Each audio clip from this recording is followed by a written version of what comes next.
sifat lemah lembut. Hadis 462. Muka surat 460 Okey. Saya terus pergi kepada An Aisyah di situ Pergi pada teks Arab tu.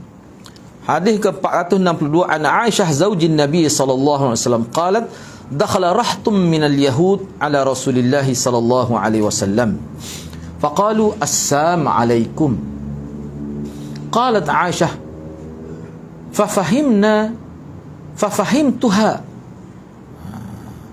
ففهمتها فقلت عليكم السلام واللعنة. فقال رسول الله صلى الله عليه وسلم مهلا يا عائشة إن الله يحب الرفق في الأمر كله. فقلت يا رسول الله أولم تسمع ما قالوا؟ قال رسول الله صلى الله عليه وسلم قد قلت وعليكم. Hadis ni riwayat Bukhari dan juga riwayat Muslim. Baik, apa maksudnya? Jadi kena ingatlah lemah lembut yang dimaksudkan di sini. Kalau dalam syarah hadis tu makna lemah lembut dari dia panggil ar-rifq. Ar-rifq ni bukan sekadar lemah lembut. Kita kena tunjuk sifat sayang kepada orang. Itu rifq. Kita kena tunjuk sifat ni kita ni suka pada seorang. Kita nak kebaikan. Bila nak kebaikan mana dia berkait dengan doa pun doa kesejahteraan. Itu penampilan agama. Dalam dan luar. Hati dan zahir kita kena begitu. Baik, cuba kita tengok hadis ni. Diriwayatkan daripada Aisyah, isteri Rasulullah sallallahu alaihi wasallam. Beliau berkata, ada satu rombongan. Rahtain ni maknanya dia bawah tu, dia buat tu. Mana tak sampai 10 orang. Dia bilangnya 3 hingga 9. Dia panggil rahtun. Sekelompok orang laki-laki yang berjumlah kurang dari 10. Maknanya antara 3 hingga 10 orang lah. Tak sampai 10, antara. Tu. Dia panggil rahtun dalam istilah dia. Mana ada sekumpulan orang Yahudi. Selama mana mereka ni? Tak sampai 10 orang. Bagaimana boleh terjemah gitu? Kalimah rahtun tu maksud kita. Tak lebih 10. Mereka datang menemui Rasulullah sallallahu alaihi wasallam. Lalu mereka berkata, "Assalamu alaikum." Nya kata gitu pada Nabi. Bukan assalamu alaikum. Assam ni mana maut. Mana mati. Semoga kematian menimpa engkau. Dia doa keburukanlah kepada Nabi. Aisyah berkata, aku faham ada ayat tu. Aku pun kata, jawab balik, wa'alaikumussalam wal la'nah. Parut lagi. Aku bukan tak erti, kamu kecek tak aku erti, aku faham. Aisyah ni nak marah lah. Moga dia bukan Nabi Aisyah ni. Dia pun kata dia parut dah tu. Alaikumussalam wal la'nah. Mati kat dia kalau tok guru terjemah mati dia bunuh popokmu. Parut tok guru terjemah. Saya pernah dengar dia baca ayat hadis ni. Mati dia bunuh popokmu. Dan laknat Allah ke atas kamu. Bila Aisyah kata gitu, maka Aisyah pun kata, bila aku kata gitu, maka Rasulullah pun kata, mahlan ya Aisyah, innallaha yuhibbur rifqa fil amri kullih. Dia gini mahlan ni, jangan kata gitu. Pelan-pelan ni maknanya jangan duduk gaduh, jangan duduk doa keburukan gitu. Hai Aisyah, Allah suka kelembutan dan kasih sayang dalam semua perkara. Aisyah pun kata, lalu aku pun tanya, Rasulullah tak? Aisyah kata, bila Rasulullah kata saja mahlan ya Aisyah, jangan kata begitu Aisyah, kena berlembut kita ni, biar ada sifat kasih sayang. Aisyah pun kata kepada, wahai Rasulullah, awalan tasma' ma qalu. Rasul, kalau kita abang tak dengar ke dia kata apa tu? Dia kata kita dulu. Kalau kapung dia nak balas kena kecek gitu. Kita ni jawabnya dia dulu buat mulanya. Abang tak dengar ke? Abang lah kita kata dalam kita. Rasulullah tak dengar ke? Pok dia kata gitu. Apa Rasulullah jawab? Rasulullah kata, aku kata dah wa alaikum. Mu pun biar kena gitu jugalah. Aku pun kata, cuma Rasulullah tidak sebut secara terbuka. Soalan apa nak balas. Tapi dia kata gitu Rasulullah kata wa alaikum. Wa alaikum tu maknanya hamu pun gitu jugalah. Dan dia kata Rasulullah apa ni alaikumussalam, Rasulullah kata alaikumu pun kena gitu juga. Hak mu doa pada aku biar mu pun kena gitu juga. Kata pun tidak derah lah. Sebab Rasulullah kata aku kata gitu juga. Cuma Aisyah ni dia kata derah. Siapa Nabi dengar? Nabi tahu sebab dia tambah tu wal la'nah tu. Berat laknah ni makna jauh daripada rahmat. Rahmat paling besar hidayah tu lah. Baik, tak apalah. Daripada hadis ini cuba tengok di bawah tu molek dia buat. Kita baca tu pun sudah cukup 29 molek dia buat. 3 bawah tu. Cuba perhati Pertama sekali hadis ni menerangkan keutamaan sikap lemah lembut dan berkasih sayang. Dan anjuran daripada Nabi biar kita berakhlak dengan akhlak yang baik. Biar apa orang cela kita, orang bersikap keras, kita cuba. Jadi di situ ada pengorbanan, boleh pahala besar. Orang kutuk kita pun kita tidaklah balas gitu. Itu cara Rasulullah. Kalau tidak jadi balas lah. Jadi panjang lah. Ni kalau kita berhenti setakat tu saja. Ni kalau berpanjang jadi susah banyak kali. Maknanya perkara-perkara yang berkait dengan permusuhan, lebih baik kita sekat. Jadi di sini kena ada pengorbanan ni. Kita kecek sedap, acak kena kita nak tahu. Orang kata kita sikit lah, kita jawab sebaku. Nak supuh hati kita ni. Nabi kata jangan, kena sabar. Sabar itulah di sini ada pengorbanan. Mana kena tahu walaupun kita berada di pihak yang benar, dia kata kita. Misalnya gitulah. Yang kedua, jawapan salam kepada orang-orang ahlu zimmah adalah dengan mengucapkan wa'alaikum. Ni saya perlu bagi penjelasan. Tak apa. Jadi kalau kita perhatikan pandang ini, saya ambil secara global lah. Ini, sebab dengan saya tu ada satu artikel lah. Artikel ni saya guna buat kuliah di sekolah Muhammadiyah untuk guru-guru tentang falsafah Assalamualaikum. Tak ada khilaf ke di kalangan ulama bila kita dulu saya ingat masa sekolah dulu ustaz yang mengajar saya pun dia kata, dia sebut memang wa'alaikumussalam lah. Wa'alaikumussalam. Orang kafir tak kata pun alaikumussalam kepada kita. Kita tu kata kepada dia. Tu guru, ustaz dulu aja. Masa saya sekolah rendah dulu. Jumpa orang kafir wa'alaikumussalam. Padahal ni kita tengok Aisyah kata gitu kerana nak balas orang kafir kata. Gak kita orang kafir tak kata kita gitu. Orang kafir pun tak kerti bahasa Arab. Dia bagi salam tu. Kadang-kadang bagi salam tu Cina kampung tu dok. Dok gaul. Assalamualaikum. Ji dia kata, dia tanya saya. Ji, kita kata waalaikumsalam. Bolehkah kita kata jawab? Boleh. Ulama kata sebab assalam tu maknanya kita doa supaya dia masuk Islam. Assalam tu Islam tu kalimah daripada tu juga. Boleh. Patut kata ni berkait dengan apa-apa tu Yahudi tu dia benci bernabi, tak okey dia tak okey lah saya kata assalamualaikum. Tu tidak saya kata gitu. Nabi pun jawab waalaikum. Cuma setengah ulama kata jawab waalaikum ni sesuai dengan apa maksud dia kepada kita. Maknanya kalau dia maksud molek alaikum tu mana kata kamu akan dapat molek juga. Kalau dia doa, kalau dia bagi salam dalam bentuk kata-kata Yahudu yang menunjukkan kebencian, alaikum kamu juga akan dapat gitu. Makna kamu doa kebaikan kepada kami, kamu akan dapat kebaikan. Kalau kamu doa keburukan kepada kami, kamu juga akan dapat keburukan. Terhenti di atas dia. Maknanya perbuatan asal itu bukan datang daripada Nabi, terhenti pada dia. Itu maksud dianya. Sebab tu saya dalam kisah ni saya ambil pendapat yang ulama mengatakan kita tetap kena doa kebaikan kepada orang kafir. Kalau dia tu tentu dah bermusuh dengan orang Islam, secara zahirnya biar nampak zahir tu. Kita tetap doa kebaikan untuk dia. Itu saya terima yang itulah. Itu lebih mesra sebenarnya, lebih baik. Yang ketiga, seorang muslim hendaknya membiasakan lidahnya dengan adab-adab yang baik. Bagaimana kita nak tadrib, nak latih lidah kita ni kecek molek-molek. Tu orang Islamnya. Sebab zaman ni zaman fitnah. Tidak membiasakan dengan kata-kata yang bersifat celaan dan kejian itu. Itu kena latih orang Islam. Tu termasuk dalam sunnah. Hak ni kadang-kadang ustaz pun tak terkawal. Kita tengok dalam kuliah kan. Nah, tengok bahasa Allahu Akbar kita kata. Kan setengah-setengah tu lah bukan semua. Oh lemah kita tengok bahasa.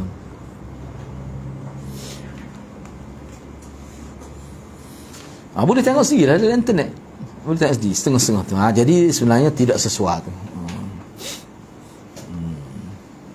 Dia sebenarnya sedap kecek uduh ni. Dia sebenarnya puas hati. Kalau lapar-lapar sikit dia hilang lapar. Tu orang panggil ujian. Jadi nak kawal hak sedap tu, benda tu tak molek tapi rasa sedap. Hak itulah saya kata dia akan hiasi benda tak molek jadi nampak molek. Jadi di sini kita nak guna akal dengan wahyu tu, nak gabung sekali, nak lawan tu. Berat juga. Sebab tu dia ada pahala di situ. Sebab berlaku perlawanan. Itulah. Hadis yang kedua, hadis 463. An Jarir bin Abdullah qala Rasulullah sallallahu alaihi wasallam man yuhrami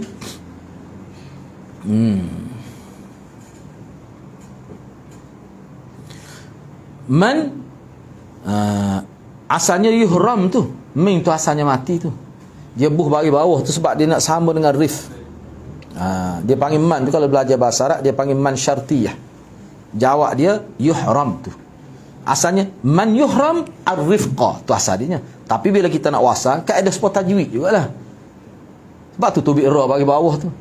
Sebab apa saya kata gitu mudahnya? Sebab fa'il tak boleh bagi bawah. Yuhram ni kan fa'il tu, fa'il dia panggil mudhari' majhul dia panggil. Yuhram, diska. Yuhram tu makna diska. Man yuhramir rifqa, sesiapa yang diska, yang tidak diberi kepada ar-rifqa, perasaan lemah lembut, perasaan sayang, perasaan kesihan pada orang. Katalah dia tidak diberi hak tu, sebenarnya orang itu yuhramil khair, orang itu sebenarnya Allah tak beri kebaikan kepada dia. Kecek kasar, mudah sangka buruk pada orang, mudah mengeluarkan kata-kata. Sebenarnya orang ni orang Allah sekat dah kebaikan untuk dia. Oh dahsyat tu mudah-mudahan tidak berlaku pada kita lah. Ana pun sendiri secara pengalaman ikhlas lah nak sebut. Kadang-kadang kita kuliah ni ada juga terlepas cakap, tapi klik kan, Allah kata apa kecek lagu tu. Sebab tu kena beringat. Orang kata mujur rasa begitu. Ana pun ada, memang ada. Kita nak mahu kan. Kadang-kadang kita pergi kuliah tu nak mahu dah. Mungkin ada ketika ada kuliah kita tengok itu apa lah ustaz ni kecek lagu ni polok terus. Wah. Tak habis waktu siapa kuliah tak habis. Masa tu tubik lah. Tapi tak menyesal apa tubik lagu tu. Bahaya tu, takut dia jadi sedak kecek gitu. Jadi sedak kecek uduh gitu. Rasa rengeh dah kecek uduh gitu, kecek bahasa kesak. Allah na'udzubillah. Tubik tak serah kata-kata. Jangan jadi gitu. Jangan jadi gitu. Guru ana pernah sekali dia sebut pada ana lah. Dia nak marah orang pelajar ni, masuk lewat sama Allah. Hari tu hari assembly. Dia ngepek, tak aja dia ngepek gitu. Habis assembly tu nengu letih dia jadi. Dia kata tak boleh dia tu. Tak boleh kecek gini. Jadi letih anak dia tu. Sebab dia tak pernah kecek gitu. Lepas tu tak tasik kecek dah tak assembly. Dia kata dia jadi TPA gitu. Muka sedap kata kau orang ni. Sebab anak sebut sana ni lah. Jadi puas hati sesuai dengan kehendak nafsu tu lah. Tapi tak boleh. Lepas tu tak say dia. Tak say. Biarlah dia kata. Cuma dia nasihat jangan.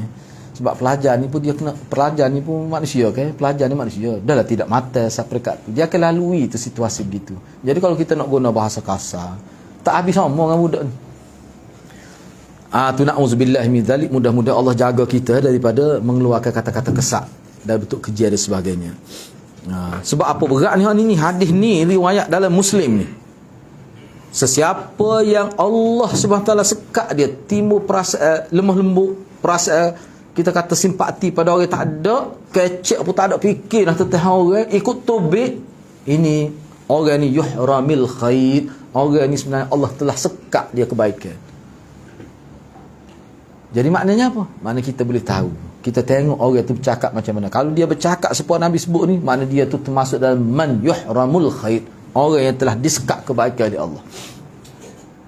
Kita kata sekat wah, no ustaz, kaya dia tu.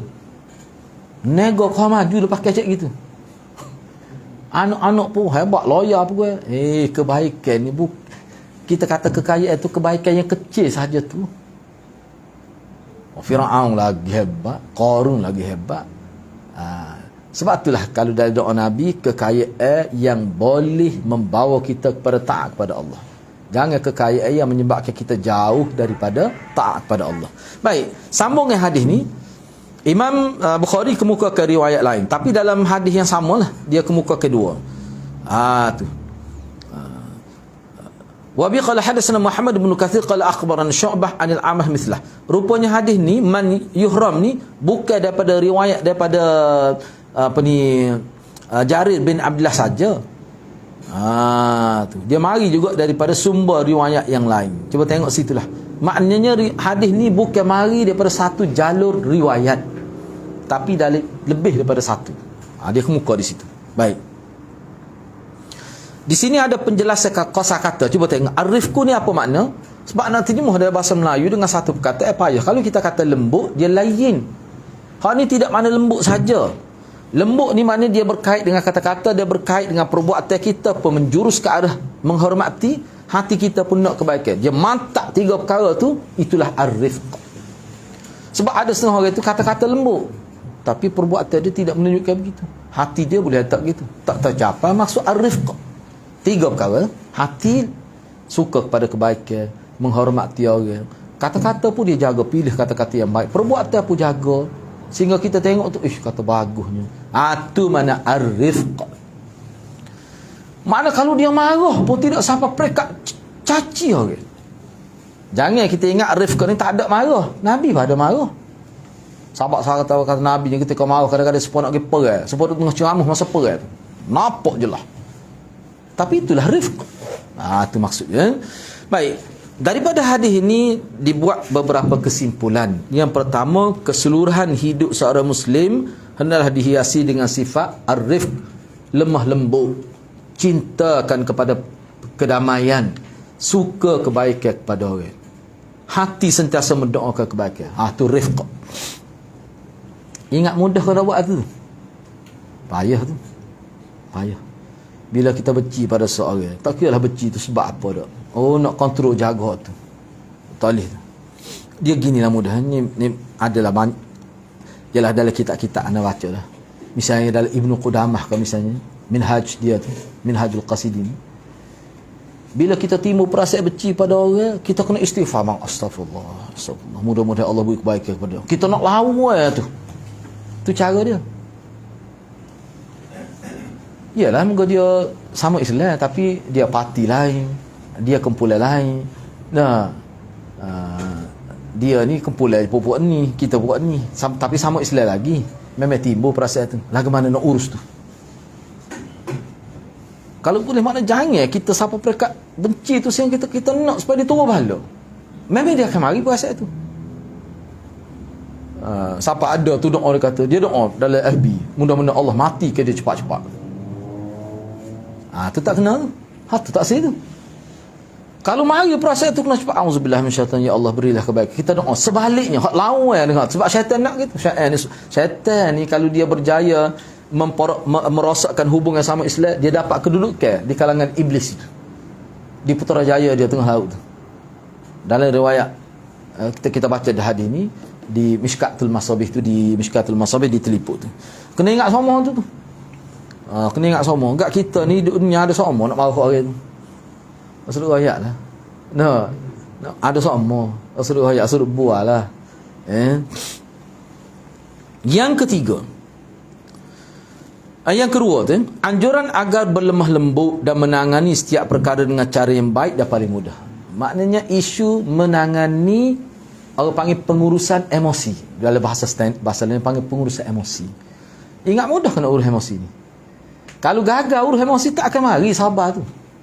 Rasulullah ayat. Maknanya sabar ni Nabi sebut sabar ni makna pengurusan emosi. Nak urus ke mana? Emosi kita terganggu bila kita nak marah. Bila kita berhadapan dengan situasi yang kita tak suka, situ terganggu emosi kita. Nak sabar, nak tenang. Payah tu. Siapa dia boleh buat gitu, insya-Allah dapat kebaikan. Yang ketiga, kelemah lembutan menghimpun kebaikan dunia akhirat. Orang yang ada sifat ar-rifq, lemah lembut, dari sudut hati, lidah dan perbuatan dia lemah lembut, suka kebaikan kepada orang, sentiasa doa kebaikan. Sebenarnya orang ini berjaya menghimpun 2 kebaikan. Kebaikan dunia dan akhirat. Sesiapa yang tidak boleh buat begitu, dalam jelas Nabi sebut, orang itu dihalang daripada dapat kebaikan. Na'udzubillah min dzalik. Enggak, kebaikan ni daripada Allah. Seluruh manusia nak beri kebaikan kepada kita, Allah tak izin, tak dapat kita. Kena ingat semua tu. Dia kadang-kadang kita ni kan lemah manusia dak. Kesetengah orang, sebab tu Nabi kata siapa dia berkahwin kerana Allah, bukan kerana harta dia, bukan kerana nak dapat sesuatu daripada dia, kerana Allah. Dia akan ada ujian tu. Dia akan ada ujian tu. Kalau duduk dengan dia akan dapat sesuatu. Itu yang menarik dia berkawan. Tu tak boleh pahala, boleh dosa tu. Na'udzubillah min dzalik. Hadis yang ketiga, betul hadis yang ketiga kena tanda ni. Hadis yang ketiga ni. Tak ni terlupa nak tanda tu. Hadis yang pertama, hadis yang ketiga 464 tu hadis yang ketiga. An Abi Darda an Nabi sallallahu alaihi wasallam qala man u'tiya hazzahu min ar-rifq faqad u'tiya hazzahu minal khair wa man hurrima, ataupun wa man hurima. Atas rasa tadi ahrama yuhrimu, ni hurima, haruma, hurima. Hurima dia panggil majhul. Hazzahu minar rif faqad hurima hazzahu minal khair. Athqalu syai'in fi mizanil mu'min yaumal qiyamah husnul khuluq. Wa inna Allah la yabghadul fahish al-badhi. Diriwayatkan daripada Abi Darda, daripada Nabi SAW, baginda bersabda, sesiapa yang diberi hazzah, habuan. Habuannya apa dia habuan itu?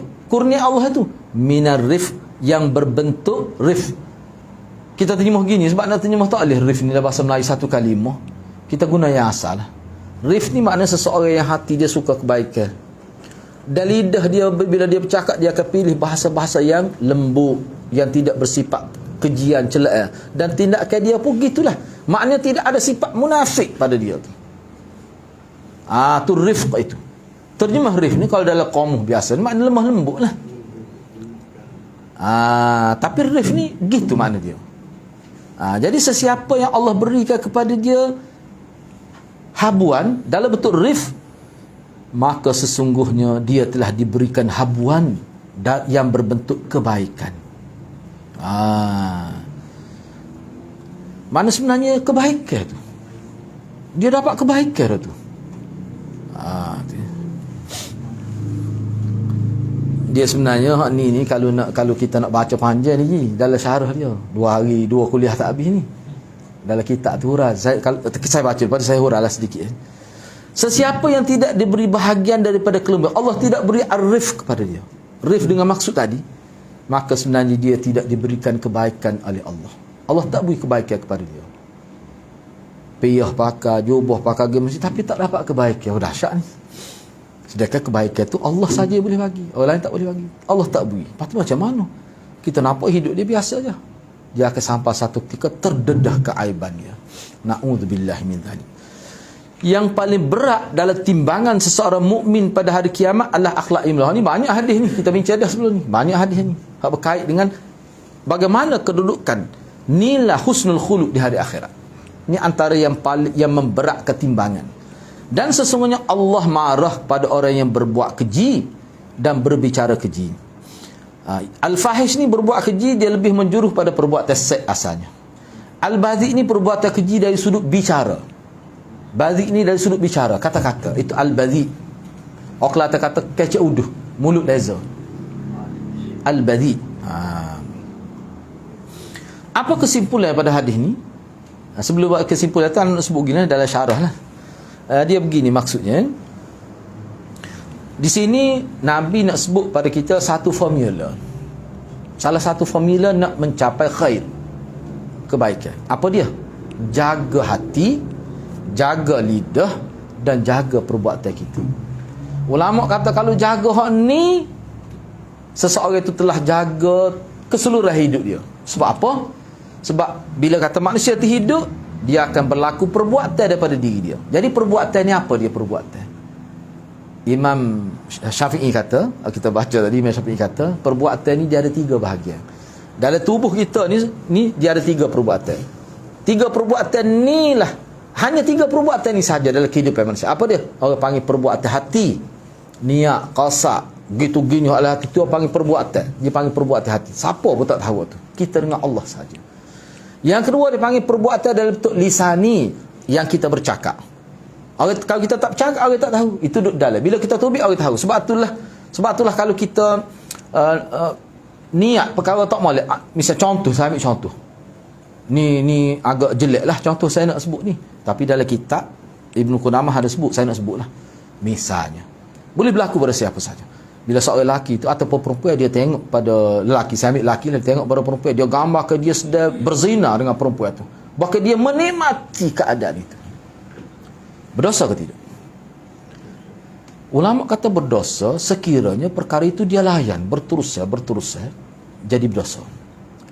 Tetapi orang tak panggil zina. Tapi kalau dia keluar dari bentuk perbuatan, Dia sebut pada orang lain pula. Oh, dia kata nikmat lah, dia cuba khayakan. Lagi besar dosa dia. Tapi orang tak panggil zina. Cuma dalam istilah ulama dia panggil zina zina mulut dia panggil. Kalau dia pergi satu tahap, kalau dia biarkan hati dia tidak sekat, terus menerus berlaku begitu.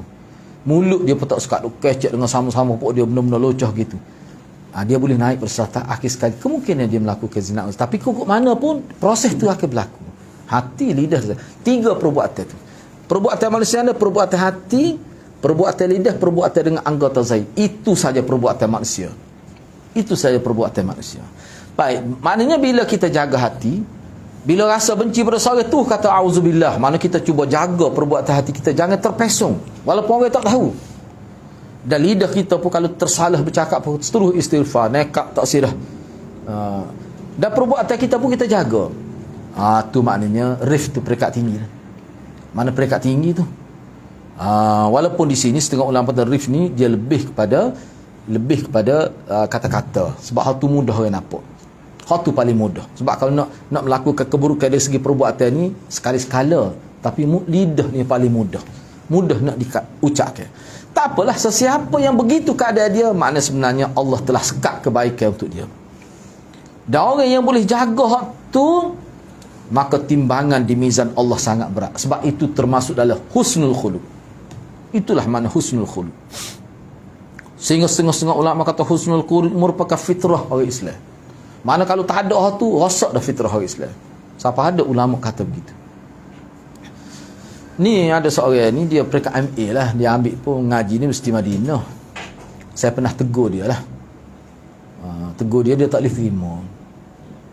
Dia ni pokok sunnah juga. Cuma dia ni ada kecenderungan kepada parti tertentu. Jadi bila masuk channel politik tu, dia jadi luar kawalan. Jadi dia mengeluarkan kata-kata yang sangat berat lah. Misalnya dia kata, mudah-mudahan Allah turunkan bala kepada dia ni. Dia doa gitu. Tak berat lagi. Lepas tu saya tengok, lepas tu dia ada pula doa supaya Allah Subhanahu Wa Taala tidak turunkan rahmat kepada dia. Maknanya laknat lah. Saya pun kata pada dia, saya kata jangan begitu, kita ni sama Islam ni. Perbezaannya hanya dari sudut-sudut ranting saja ni, bukan usul akidah pun. Dia kata macam mana? Dia kata berat doa dah ustaz kat adik kita. Dia tak boleh terima, dia marah lah. Kau tak suka, dia kata benda ni berlaku, inilah isu politik ni, harga barang gini-gini. Saya kata ana pun tak suka. Dan ana lebih tak suka lagi cara yang tahu agama tu begitu bercakap. Adalah disebut dia marah ana. Lepas tu dia tidak ikuti dia punya kuliah ana. Padahal sebelum tu dia ikut, dia muda lagi. Baru 2 orang pun. Tu. Padahal sama Islam tu. Ada lagi kata-kata dia hak beratnya. Dia ni. Rasanya baru sesat MA dia. Bagi agama. Tak boleh nak kawan. Itu maksud tak boleh nak kawan.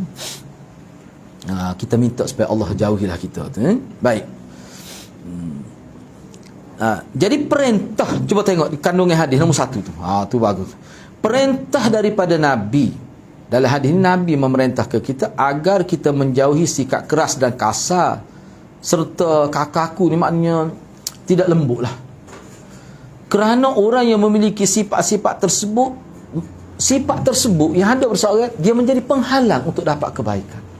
Maknanya mereka tu, kalau saya guna bahasa yang lebih jelas, mereka tu tidak layak dapat khair. Cuba bahayakanlah, kita ni tidak layak dapat kebaikan. Lepas tu, apa dia kita akan dapat? Su' lah, qabih, keburukan. Na'uzubillah. Itu satu. Yang kedua, daripada hadis ini juga pentingnya kita menghiasi diri kita dengan sifat rifq, lemah lembut dan akhlak yang baik. Sebab apa? Sebab dua sifat ini bila ada dalam diri kita, maka kita akan dapat kebaikan. Apa penting tu ada tu? Nak dapat kebaikan. Itu penting dia. Yang ketiga, dia suruh rujuk semula hadis-hadis sebelum ni lah. Tak apalah. Hadis yang keberapa tu? Yang keempat Cuba tengok hadis yang keempat. Qalat Aisyah, qala Nabi sallallahu alaihi wasallam, aqilu dhawil hayat wa atharatihim. Kata Aisyah, dia kata Rasulullah bersabda, Nabi SAW bersabda. Dia kalau kaedah ni tak tahulah, wallahu a'lam. Sebab dalam hadis ni Aisyah taqala Nabi. Kalau mengikut disiplin, dia kena terjemah Nabi bersabda. Dia tak boleh kata Rasulullah.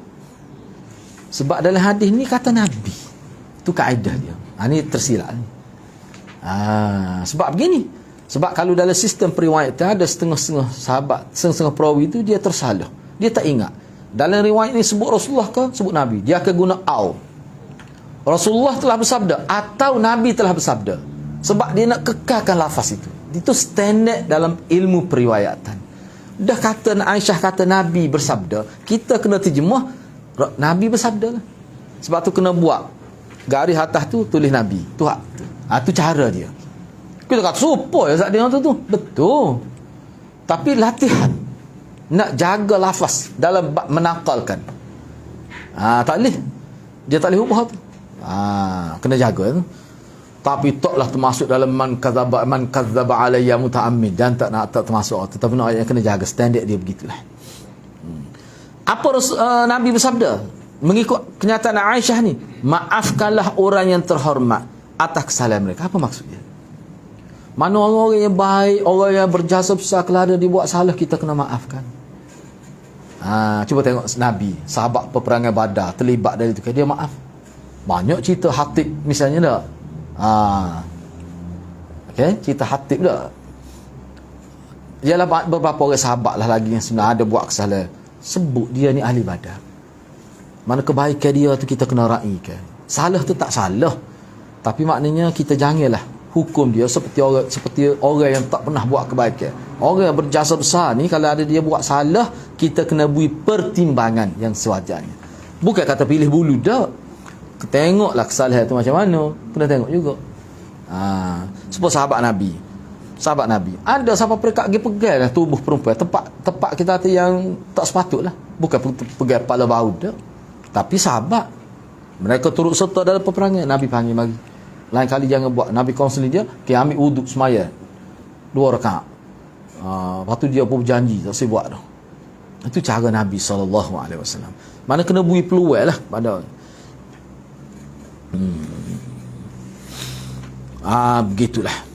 Asarak tu makna kesalahan-kesalahan mereka. Mana orang hak ju, hak sampai santun pun tetap ada kelemahan mereka dalam keadaan-keadaan tertentu. Orang-orang lagu ni kena hormatilah. Sebab itunya anak sebut satu contoh lah dalam pengamalan hadis ni berlaku pada anak lah. Kita ada seorang pelajar tu mencuri. Saya pernah sebut sebenarnya cerita kan, mencuri. Dia ni tak pernah mencuri. Dan kita pun terlepas pandai, dia ni miskin lah. Lepas bila dia curi tu baru kita tahu. Rupanya dia tak ada duit pun. Dia sekarang dia cukup bayar yuran. Dia curi ni kerana nak pergi rehlah lah. Bila sekolah buat rehlah, tak silap RM25, jadi 2 beradik. RM25 yang nak bayar mana? RM50 untuk 2 orang. Tapi hak tu dia tak boleh nak tobik duit tu. Ada sebut tu, dia kata dia daripada kecil lagi nak basikal BMX, dah siapa tua tak boleh. Dia tak boleh nak beli. Sedih juga saya dia. Jadi bila saya dia nak pergi mana, tak boleh pergi, dia tak ada basikal. Sedih juga bagi seorang anak tu. Boleh jadi mencuri. Dia ni mencuri. Bila dia mencuri, ditangkap lah. Memang teruk dia pun mengaku. Kata apa mencuri. Dia kata dia sebut, sedih juga tu. Dia kata saya ni ustaz, dia tak pernah pergi patah. Ayah saya tak ada nak mikir, nak rehlah, cari makan. Jadi dia rasa nak pergi sekali, tak apa dah. Kita pun report bawa kes ni pada mana kata biar sekolah bayar. Tak payah minta dengan dia. Duit tu hantar balik, kita bayar. Mana kata budak-budak lagu ni tak boleh kita nak anggap salah. Orang tak panggil pencuri ni lagu ni. Sebab dia bagus, tak ada rekod pun. Mana kata biar senyap. Kita nasihat gitu. Maklum pada ayah dia, biar ayah dia tahu saja. Gitu saja. Ni makna kita kena ambil kira tu. Dia curi pun bukan kerana nak mewah-mewah pun tak. Nak supaya boleh bayar. Orang panggil bayar yang untuk dia boleh pergi rehlah itu. Kita pun susah-susah kita bawa juga pergi patah pergi Kelah tu tak? Tak pernah. Ada maknanya pelajar-pelajar sampai mereka kata orang lagu ni kena ambil kira. Sekali curi, orang tak panggil curi, dia sebab curi tu pun nak beli susu ya. Orang tak panggil pencuri. Hak anu nak kebah dengan beng-beng susu tu. Hak tu berat. Hak ni sekarang susu stand luar gitu ya. Ni dengan kilat-kilat dia ngomong tu dah. Hak tu berat lah, bukan nak minum susu lah tu. Dia lain, dia tak sama tu. Mana kita kena nilai lah. Mana di sini Nabi nak mengajar kita menilai kesalahan orang tu. Tak mana. Perlu dikategorikan. Baik, kesalahan atau kejahatan yang dimasukkan dalam hadis ini adalah kesalahan yang harus ditakzir, yang mana hukuman yang mengikut budi bicara pemerintah. Tidak mana hudud. Curi pun tak sampai mereka hudud. Nak sampai mereka hudud ni dia ada kaedah dia. Kerana telah menghilangkan satu hak Allah atau hak manusia. Tengoklah, kerana dia melanggar hak Allah, hak manusia, kena tengoklah. Perintah dalam hadis ini bersifat anjuran dan dorongan. Mana kalau kita nak hukum dia pun boleh, tetapi Nabi tengok, kita nilai lah. Kita nilai. Begitu maksudnya. Baik, hadis terakhir, hadis yang kelima. Saya ambil, kita tak sempat nak baca semuanya. Hadis yang kelima, an Anasin anin Nabi sallallahu alaihi wasallam qala la yakunu al-khurqu fi syai'in illa syanah wa inna Allah rafiqun yuhibbu ar-rifqa. Daripada Anas bin Malik daripada Nabi sallallahu alaihi wasallam, Nabi bersabda, tidaklah kekerasan berada pada sesuatu melainkan akan memburukkannya. Mana kekerasan, cakap huduh, sikap kasar, kalau ada pada seorang, akan memburukkan diri dia sendiri. Tidak akan menyebabkan dia dipandang elok kalau ada perbuatan. Itu kata Nabi. Dan sesungguhnya Allah Maha lembut, lagi menyukai sifat lemah lembut. Mana kalau seseorang itu ada, orang panggil apa dia ada pada dia, kecak uduh ada pada dia, kasar dari segi tindakan, tidak lemah lembut. Ada, saya pernah dengar tu, biarlah nak sebut secara umum sahaja, guru dia pun dengar, dia ngaji dengan guru dia lama lah. Lepas tu dia jumpa guru dia kecek dengan guru dia supaya dia kecek dengan kita. Guru dia senyap dengan guru dia. Orang kata buat kerja ke pula ni? Dia tanya guru dia gitu. Padahal dia boleh baca bahasa Arab, boleh baca kitab dengan guru ni. Guru dia kata, ada anak duk menulis kitab gitu ya. Guru dia kata, guru dia. Kita pun terkejut dengan perbuatan kita ini, tunduk kepala aku. Kita nak kecek guru kita ni, Allah, dengan bahasa kita ambil kira lalu. Dia duduk. Buat agama lah ni dia tu. Kejut kita. Tu maksudnya. Jadi dia tak kerti nak nilai dengan siapa dia kecek tu. Dengan ayah ada cara dia. Islam tu ajar. Itulah. Hak Islam naknya. Mana kalau tak ada kepada dia hak tu, bakal ada jenis sifat kasar, perbuatan itu akan memburukkan pribadi dia.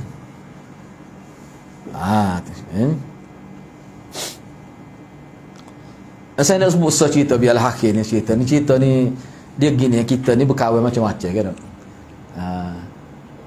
Dengan umur sekarang, dengan kita bila jumpa dia tu, kita tengok, kita pun cubalah kawan dengan dia setelah lama tak jumpa ni. Kita kata tak berubah perangai, tak jadi. Apa tu? Lagu mana perangai dia? Dia ada guru kita lah. Nak perangai dia teruk. Nak ayat cerita ni. Tak berubah. Mana dia bila kita duduk asrama ni, kira ni mai obat gigi pun tulis nama. Rabah tu kecil tu tulis nama. Tak boleh ambil bagi dia. Ada orang jenis gitu. Cikgu dia malah tak jumpa tu. Anak jumpa. Kata berat ni. Memang kita tak konsep bagi dia. Tu. Pada kita duduk asrama ni dah. Kita marah kalau minta obat gigi kita. Kau duduk ala ni 40 pakat guna lah. Tak payah minta, malu kat orang. Tanya bu gigi siapa? Tak payah tanya lah kata. Kita nak. Tadi. Rambut kecil tu dah, stelok kecil tu pun tulis nama. Saya nak ayatnya, kalau dah bab makan apa tak tubik dia. Kita nak berhati belakang tu. Saya sayang duduk serumah ni. Bahkan kalau nak pergi ngaji motor dah, dia tak guna motor dia. Cuma kita ni tak apalah, kita mungkin dia tak cedik lah hana kita datang mengaji. Lepas ngaji tu universiti pun ada lagi perangai tu. Siapa guru kita kata, nampak ni bagi tu lah lagi tak berubah ni. Jadi jauh lah ke mana nak. Jadi benar-benar lagu tu. Tu berat tu. Tu. Jadi perkara-perkara gitu memburukkan diri dia sendiri. Itulah. Jangan kita ingat kita untung. Bila duit kita tak habis, tak kaya-kaya juga orang gitu. Tak kaya-kaya juga. Sebab tu ana lebih yakin bila kita memberi, Allah akan memberi kepada kita. Kita kena yakin gitu. Bila kita dekuk, Allah kedekut dengan kita. Kena ingat tu. Gitulah maksudnya. Jadi di sini seolah Nabi buat satu formula bahawa kalau kita nak baik, kita kena buat baik dengan orang.